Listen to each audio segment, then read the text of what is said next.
Olá, muito boa noite, amigos agricultores, pecuaristas e agroempresários de todo o Brasil. Começa agora o Consultor Terra Viva. Informação, tendências de mercado, estratégias de negócio e investimentos. A economia do agronegócio e o mercado de ponta a ponta, aqui no seu canal de Quem Planta e Cria. O nosso programa dessa quinta-feira, feriado de Corpus Christi, está gravado, mas é um programa especialíssimo. Nosso assunto é agricultura de precisão.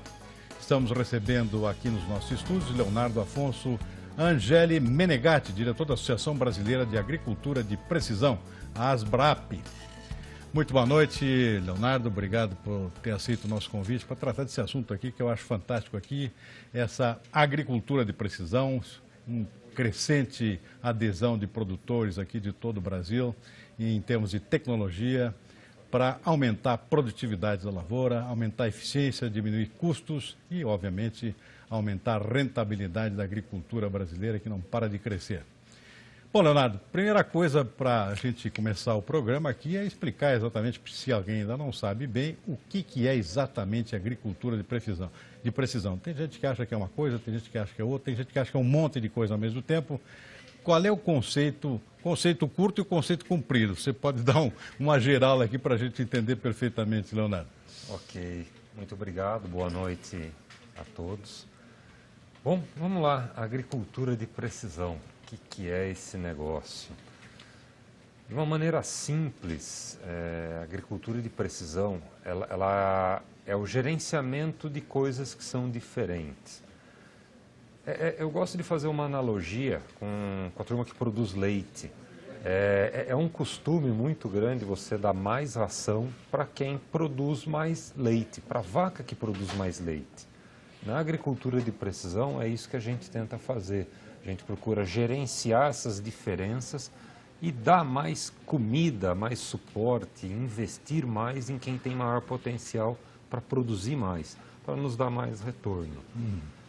Em resumo, a agricultura de precisão é isso, é gerenciar as diferenças entre as coisas.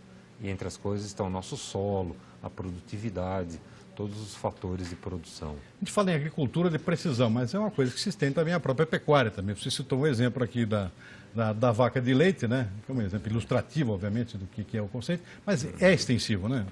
Com certeza. A pecuária de precisão, ela até a parte da agricultura de precisão, porque pela lei brasileira, pecuária, agricultura, agricultura. Porém, elas estão começando a buscar uma inserção, até mesmo no âmbito da Comissão Brasileira de Agricultura de Precisão. A grande diferença é que na pecuária de precisão, o foco é o gerenciamento do indivíduo. A pecuária de precisão, ela quer coletar informações sobre aquela vaca, aquele boi ou aquela novilha, o estágio de evolução, o quanto ela está comendo ou o quanto ela está andando e trazer isso para um gerenciamento, parar de tratar a média do rebanho e passar ao indivíduo por si.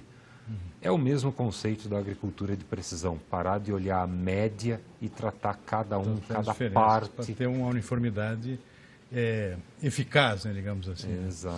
Agora, normalmente se associa a agricultura de precisão com informática, com o conceito de TI, a tecnologia da informação. Mas parece que o histórico da agricultura de precisão vai bem mais longe, né, no passado, né? Sim, ela Você tem um pouquinho da história além. aqui para a gente entender como é que isso evoluiu? Eu não tenho convicção da data, mas é por volta de 1920, teve a primeira abordagem sobre a questão da variabilidade espacial. Foi um pesquisador norte-americano. Ele gerou o primeiro mapa de propriedades do solo. Ele foi a primeira pessoa realmente a perceber que as coisas não eram tudo iguais, que existia diferenças entre um local e um outro local, 100, 200, 300 metros, mais para frente ou mais para trás. Foi em 1926, se eu não me engano, que começou isso daí. Depois é curioso, um outro grande empurrão para a agricultura de precisão veio da mineração. Um senhor hoje já falecido, chamado Krige, ele minerava ouro e ele começou a perceber que quando ele fazia uma tradagem, um experimento para determinar se é possível ter ouro, ele começou a perceber que as leituras que ele fazia eram mais parecidas quanto mais próximas no espaço elas eram. Ele elaborou toda essa teoria e saiu um conceito que hoje a gente chama de geoestatística, cujo principal pilar da geoestatística se chama krigagem e cokrigagem, que veio dessa pessoa, cujo nome é Krige, e veio da mineração, ele era da África do Sul. Esse foi um outro grande conceito para a agricultura de precisão. Onde é que começou efetivamente o uso intensivo de agricultura precisão? Na agricultura americana, que é de extensões médias, por exemplo, de lavouras, na agricultura europeia, que são de pequenas propriedades, e o que teria a ver com o tamanho de propriedades, por exemplo, como é o caso do Brasil aqui, que nós temos propriedade de tudo que é tamanho, e a agricultura empresarial brasileira com propriedades que não existem em praticamente lugar nenhum outro do mundo, né? Talvez na Austrália tenha alguma coisa parecida, mas que eu conheça não, aqui essa coisa de vastas propriedades, que eu acho que são ideais justamente para a introdução mais óbvia desse conceito de precisão, né? Porque são extensões muito grandes de lavoura. Ok, deixa eu aproveitar até para dizer que a agricultura de precisão ela pode sim ser aplicada em pequenas propriedades. A variabilidade ela existe em todo lugar. A questão é que numa fazenda grande você tem muita variabilidade. Pensar assim, até numa horta, né? Exato. Então, isso é um paradigma hoje, que a agricultura de precisão ela é só para propriedade grande. E a gente tem o Rio Grande do Sul que mostra que não, que tem muita oportunidade para aplicar ela em propriedades pequenas. Mas voltando à tua pergunta, onde ela surgiu, ela começou na Inglaterra, na década de 80, foi feito o primeiro mapa de produtividade. Um pesquisador colocou um sensor para medir produtividade que era colhido numa colhedora. E ele gerou esse primeiro mapa de produtividade começo da década de 80. Antes do GPS, antes do computador ser uma coisa familiar para a agricultura ou para todo mundo. E de lá para cá ela veio se popularizando bastante. No Brasil, a adoção dela já é bastante significativa. Falando em agricultura, em termos de solo, por exemplo, você aplica solo, clima, você tem uma série de aplicações.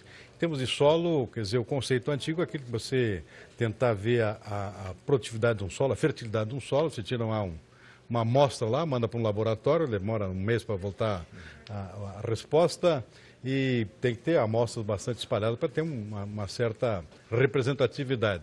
Isso é uma coisa que é substituível hoje por um conceito bem mais avançado, né?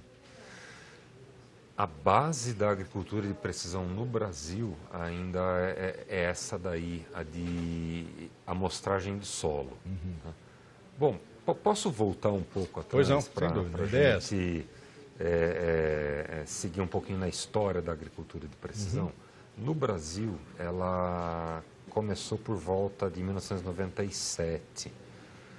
Um professor voltou dos Estados Unidos, onde isso estava começando a ganhar notoriedade lá também, o professor Molin, e ele trouxe de lá alguns equipamentos que eram justamente um monitor de produtividade. Com o apoio da FAPESP, principalmente, ele montou um projeto e pegou esse monitor de produtividade e instalou em algumas fazendas. Eram 3 campos experimentais, um no Paraná, na Fundação ABC, um em Campos Novos Paulistas e um numa área da USP em Pirassununga. Foram as primeiras informações coletadas no Brasil com relação à agricultura de precisão. Estamos falando de quase 20 anos já, né? Estamos falando de quase 20 anos. E eu era estagiário do Molin, do professor Molin, nessa época. Era eu que ficava em cima da máquina, emendando o fio para tentar fazer as coisas funcionar. Exato. E esse foi o início da agricultura de precisão no Brasil. Em 99, tivemos o primeiro Congresso Brasileiro de Agricultura de Precisão, ainda feito em Piracicaba. E naquela época a gente estava muito focado no mapa de produtividade. Mas o que é esse mapa de produtividade? Ele basicamente é uma coleta de informação automatizada, são sensores que a gente coloca na colhedora e que basicamente eles nos diz quanto está sendo produzido naquele local. E esse naquele local vem com um GPS junto que tem no mapa de produtividade. E você coleta a produção aqui, a produção lá, a produção em diversos lugares e aí você monta um mapa onde você vê, olha, em tal parte do talhão eu produzi 60 sacos, em outra parte eu produzi 40, em outra parte 70. E foi assim que nasceu a agricultura de precisão aqui no Brasil. A gente vai só fazer um breve intervalo, em seguidinho a gente vai continuar essa história aqui, é só um break rapidinho aqui e já voltamos. De volta com o consultor Terra Viva, o mercado de ponta a ponta aqui no seu canal de Quem Planta e Cria. Lembrando que o programa dessa quinta-feira, feriado, é um programa gravado e a gente gravou esse programa com Leonardo Afonso Angeli Menegatti, diretor da Associação Brasileira de Agricultura de Precisão, a ASBRAAP. Falando nisso, Leonardo, o que é a ASBRAAP? É uma associação nova, né? Recém-criada. O que levou à necessidade de criar a associação? Bom, a ASBRAAP, Associação Brasileira de Agricultura de Precisão, ela vem sendo gestada há algum tempo.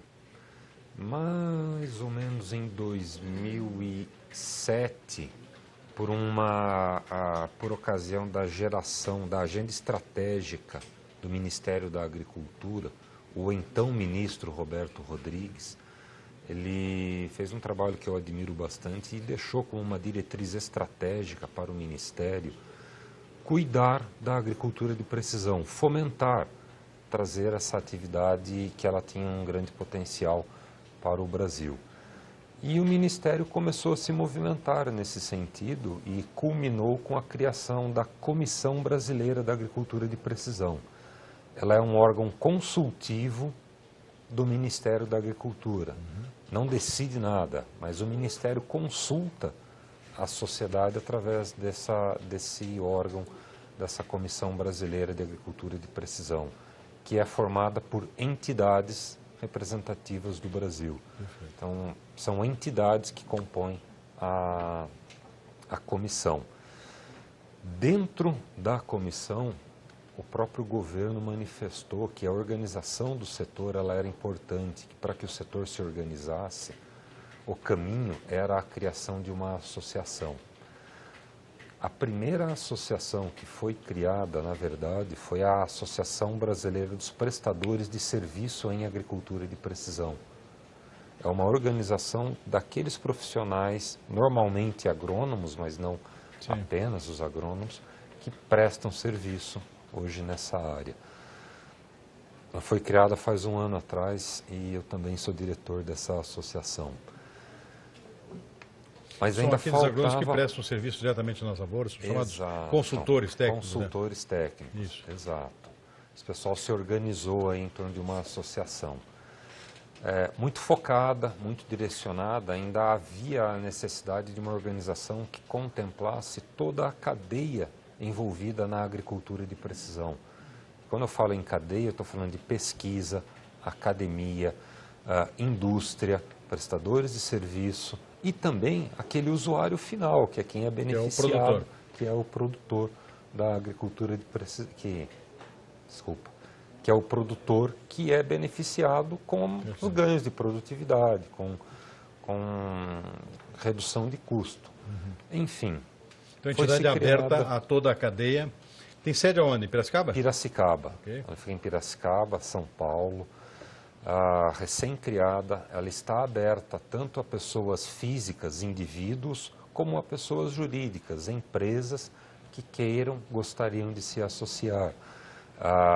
Tem vantagens para estudante, estamos buscando pessoas realmente para se associar, sejam estudantes de universidades, faculdades, produtores rurais individuais, empresas agrícolas, fabricantes ou qualquer outro tipo de organização pode se associar. O presidente é o professor Molhon. Presidente professor Molhon. Aqui, né? Isso, exato. Bom, o escopo, a finalidade da associação, o que é? Discutir o setor, propor ações, buscar inovações. Qual é o conjunto de preocupações e foco dessa associação? Mais do que discutir, o objetivo da associação é promover o uso da agricultura de precisão no Brasil. Promover o avanço tecnológico realmente da agricultura. Uma série de outros objetivos específicos foram estabelecidos. Alguns deles é fomentar a difusão das tecnologias da agricultura de precisão. Enquanto a gente está em universidades de ponta no Brasil, esse é um material já conhecido. Mas tem muitas faculdades no Brasil que ainda não têm esse conteúdo, essa matéria.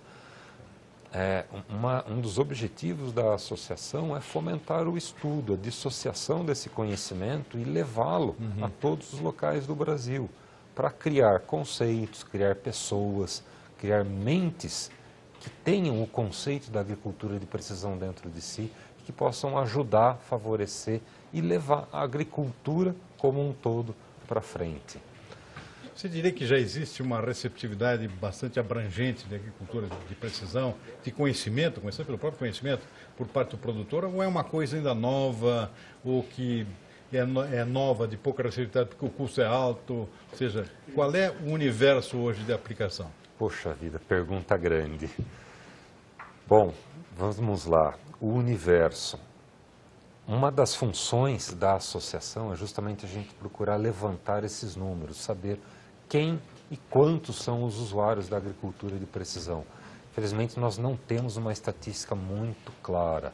Eu tenho uma estatística minha, pessoal, que eu acredito que é algo em torno de 6 e 7 milhões de hectares no Brasil hoje são trabalhados com mais ou menos 10% da área de grãos? Aproximadamente 10% da área agrícola que é trabalhada de fato. Um pouco mais, acho que está em torno de 15% se levar outras culturas em consideração. Cana, por exemplo.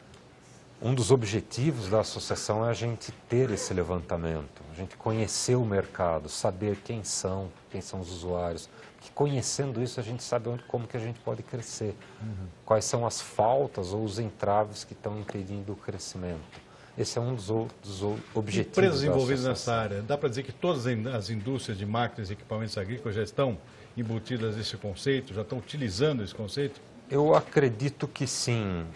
De uma certa maneira, as empresas um pouco já empurradas pela própria demanda dos agricultores. Hoje é muito comum numa fazenda você encontrar equipamentos já prontos para a agricultura de precisão.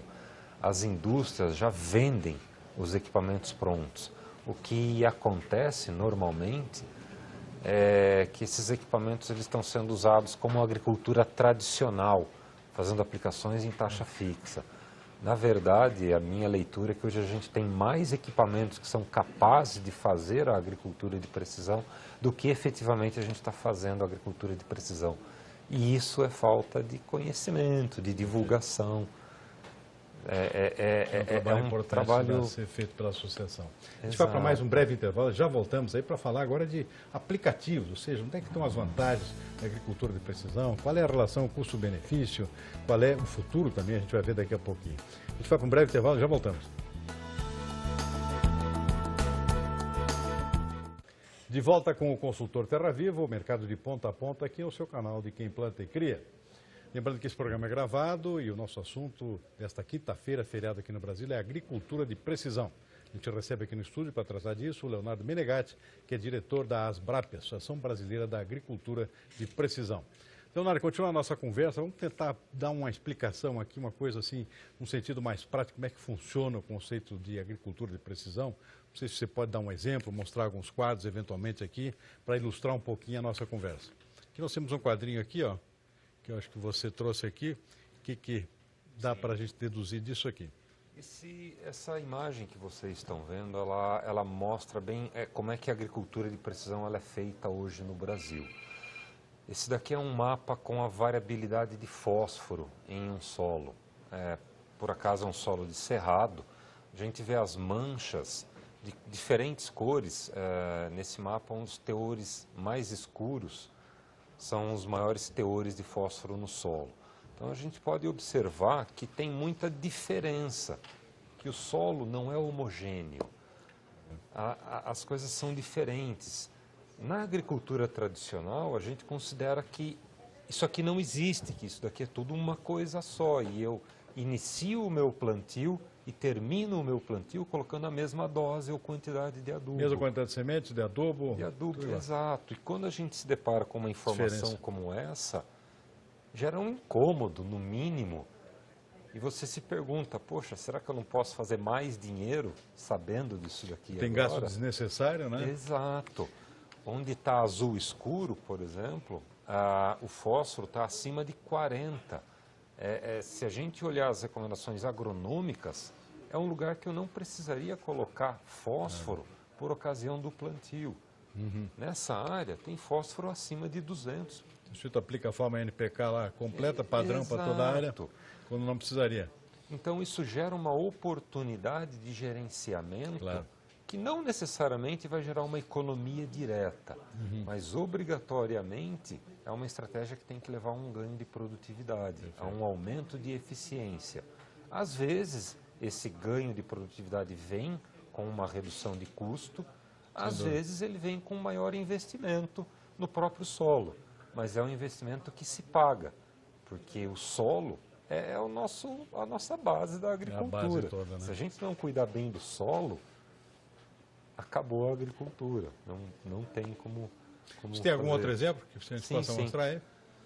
Vamos ver o que vem. Esse é um mapa muito bacana, esse é um mapa de produtividade de algodão, dessa área. O mapa de produtividade, aqui ele é uma sequência de pontos e cores.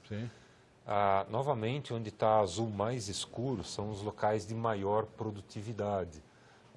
Ele está aqui em toneladas por hectare, está de 8 a 14 toneladas por hectare. Recobrando, de posse de uma informação dessa, eu vejo que tem algumas áreas que são mais produtivas e áreas que são menos produtivas. Poxa, por quê? Se eu fiz a mesma coisa em todo lugar, se eu gastei a mesma quantidade de dinheiro em todo lugar, por que tem lugar que produz mais e lugar que produz menos? Será que eu não gastei demais onde eu estou produzindo pouco? Será que eu não coloquei adubo demais? Ou será que é uma praga ou alguma coisa que está limitando a minha produção aqui e não adianta eu colocar mais NPK, que nunca o NPK vai corrigir uma falta de calcário, por exemplo, da área. Se falta calcário, eu preciso pôr calcário. Então isso é o que é chamado mapeamento de produtividade. Isso é o mapeamento de produtividade. Se dá um histórico aqui, você já na safra seguinte já tem condições de realmente reprogramar tudo que fazia anteriormente. E é uma informação muito rica, porque eu posso pegar e ir nessa área e coletar análises de solo localizadas, uma análise de praga, nematóide. Nematóide é uma coisa que tem interferido muito nas produções do Brasil. Ao mesmo tempo que eu posso ir nas áreas de alta produtividade, aquelas áreas em azul escuro, e tentar entender o que ali tem de bom e que eu posso replicar nas outras áreas. Perfeito. É uma ferramenta interessantíssima para o uso da agricultura de Tem algum precisão. outro? Acho que tem mais um Acho aqui. que tem mais um, que é uma imagem de satélite dessa mesma área. Isso é uma imagem de satélite, já processada, que mostra uma lavoura relativamente uniforme. O que está em laranja aqui é uma área média e o que está em amarelo é uma área que tem uma lavoura mais desenvolvida. Essa é uma imagem de soja, se eu não me engano, que é bem diferente do algodão, do mapa de produtividade. Isso aí é a produtividade? Não, isso daí é um índice de vegetação, que a gente extrai da imagem de satélite. Ele pode ou não ter alguma relação com a produtividade, mas o que de fato ele mostra são as áreas onde há mais biomassa. Quanto maior esse índice, maior a quantidade de biomassa. Às vezes isso está ligado à produtividade, às vezes não. Para soja, não está. Às vezes tem uma planta alta e grande de soja que produz pouco. E tem uma planta pequena de soja que vem carregada e que produz bastante. Então esse é o cuidado para o manejo, para o uso de Tudo esse imagens tipo de informação você obtém através do uso de tecnologia da informação, tecnologia embarcada, você pode ter essa informação na hora, por exemplo. Ou seja, delas, sim. Que tipo de equipamentos inclui esse conceito de agricultura de precisão? monitores de produtividade. Uma grande fonte de informação para o Brasil, em especial, é a amostragem de solo. A amostragem de solo em grade, que é como muito se desenvolveu a agricultura de precisão no Brasil. Os outros países é difícil um pouco de entender, porque eles usam muito mais o mapa de produtividade. Mas os nossos solos, eles têm características muito marcantes que limitam a produtividade, de fato, se você não trabalhar muito bem o solo. E, por isso, a agricultura de precisão ela se desenvolveu e ela identificou na amostragem de solo em grade uma grande ferramenta que está alavancando os ganhos e a produtividade do Brasil.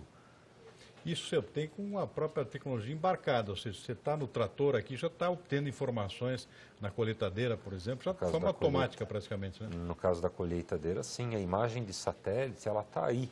Claro. É só você acessar os bancos de dados, processar, e estudar os dados que são consequentes. Estudar os dados. As análises de solo, normalmente, os produtores contratam uma empresa para ir coletar a amostra e gerar os mapas, gerar as informações, como a gente estava mostrando os mapas de fósforo, agora de pouco. E tem um conhecimento muito agronômico envolvido nos mapas de fertilidade do solo. Saber o que fazer com essa informação. Não é só a coleta, é saber processar, né? Uma grande parte é saber processar, ter as ferramentas adequadas, ter as tecnologias adequadas para o processamento de dados é fundamental para o sucesso do empreendimento. Uma pergunta aqui importante que muitos agricultores fazem é o seguinte: é cara a agricultura de precisão? Esse é um paradigma que a gente tem enfrentado muito e eu gostaria de dizer aqui que isso não é mais verdade hoje. A agricultura de precisão deixou de ser cara. Hoje ela é muito acessível para a grande maioria dos produtores. Os equipamentos, ou eles já estão disponíveis na própria fazenda deles, muitas vezes eles não sabem. Sempre você pode na própria comprar, máquina que ele compra, que já vem praticamente com é difícil tudo comprar embutido. uma máquina hoje que não venha com a tecnologia para a agricultura de precisão. Seja para pulverização, seja para aplicação de sólidos, de líquidos, isso já está embutido hoje, a indústria já incorporou muito bem. Ok, a gente vai para mais um breve intervalo, em seguidinho a gente volta para terminar essa nossa conversa, falar um pouquinho também do que vem pela frente aqui, porque é um setor que está em profunda transformação e com muita agilidade, muita velocidade, a gente está vendo novidades aqui em agricultura de precisão. É já já. De volta com o consultor Terra Viva. E hoje, feriado aqui no Brasil, a gente recebendo aqui no nosso estúdio Leonardo Menegatti, que é diretor da Associação Brasileira da Agricultura de Precisão, a ASBRAP, falando exatamente sobre esse setor aqui, constante crescimento para inovar a agricultura brasileira. Leonardo, o que vem pela frente em termos de agricultura de precisão? É um negócio que está em evolução permanente, a gente está vendo novidades todo dia. O que tem de novo aqui acontecendo, o que vai acontecer? É impressionante como a mente humana cria coisas muito mais rápido do que a gente às vezes consegue absorver. Tem mais tecnologia disponível do que a gente consegue usar. Uma coisa que está apaixonando todo mundo são os vantes, os drones, né? Exato. É aquele negócio, tem uma velocidade impressionante, você já consegue coletar informações rápidas, Exato. Né? É apaixonante, é lindo, é bonito. Está todo mundo enfrentando muitos problemas com a tecnologia, todo mundo gosta disso. Só que ela vem com uma série de dificuldades também que estamos... O setor como um todo... Tem uma legislação ainda para uso de drones? No Brasil tem uma legislação, mas eu diria que ela ainda não está muito prática, está todo mundo tateando, mas sim, tem uma legislação já específica sobre isso. Ela é muito bacana, essa legislação, ela permite que a agricultura opere muito bem. Outras tecnologias que estão vindo estão relacionadas à análise de dados, ao Big Data da agricultura. Existe um consenso, uma leitura, que tem muita coisa boa que pode sair desse Big Data. Quando a gente começa a poder analisar a propriedade de um indivíduo, a dele próprio, com a região, fazer benchmark, começar a entender o que está fazendo de certo e o que está sendo feito de errado. Envolve vários conceitos de solo, de clima também, né? De clima também, sensores que medem temperatura, estações meteorológicas automatizadas. Isso tudo está relacionado ao Big Data, porque você precisa de ferramentas para processar e para trabalhar essa grande quantidade de informações. E ele está chegando, de fato, na agricultura. Já tem grandes bancos de dados sendo construídos no Brasil e que vão ajudar muito, mas muito mesmo a agricultura brasileira a se desenvolver. Uma outra linha que está vindo, talvez demore um pouquinho mais, são sensores que coletam informações de solo. Seria uma tecnologia que iria tentar substituir um laboratório de análise de solo. Eu não vejo isso muito no curto prazo, talvez do médio para o longo até.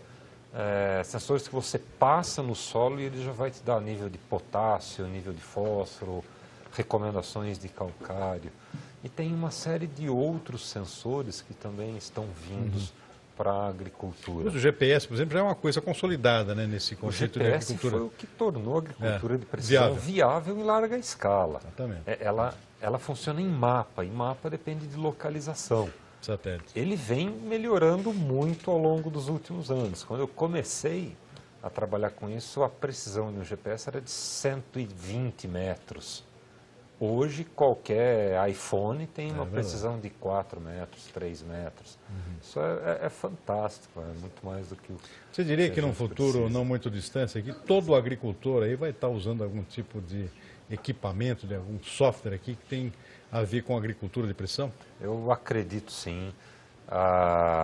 Alguns números, 82% das fazendas hoje têm internet. E 95% dos agricultores têm um smartphone na mão. E a tecnologia está chegando via smartphone. Aplicativos, ele pode acessar a lavoura dele online e está vindo cada vez mais. Muito bem, infelizmente o nosso tempo aqui está terminando, o assunto é apaixonante, daria para fazer 3 programas desse tipo aqui. Mas o tempo é esse, Leonardo. Eu gostaria de agradecer muito a sua participação. É um assunto realmente apaixonante, interesse de todo mundo. Muito obrigado e até uma próxima oportunidade. Hein? Obrigado a vocês, uma boa tarde a todos. Muito obrigado. Ok, então a gente vai terminando o nosso programa por aqui. Consultor gravado, Consultor Terra Viva desta quinta-feira, feriado aqui no Brasil. E a gente termina o programa de hoje homenageando uma cidade aqui que se intitula a capital brasileira da agricultura de precisão. É Nome Toque, lá no Rio Grande do Sul, sede da Expo Direto Cotrijal, aquela feira magnífica que acontece todos os anos lá no mês de março. Uma boa noite a todos e até amanhã.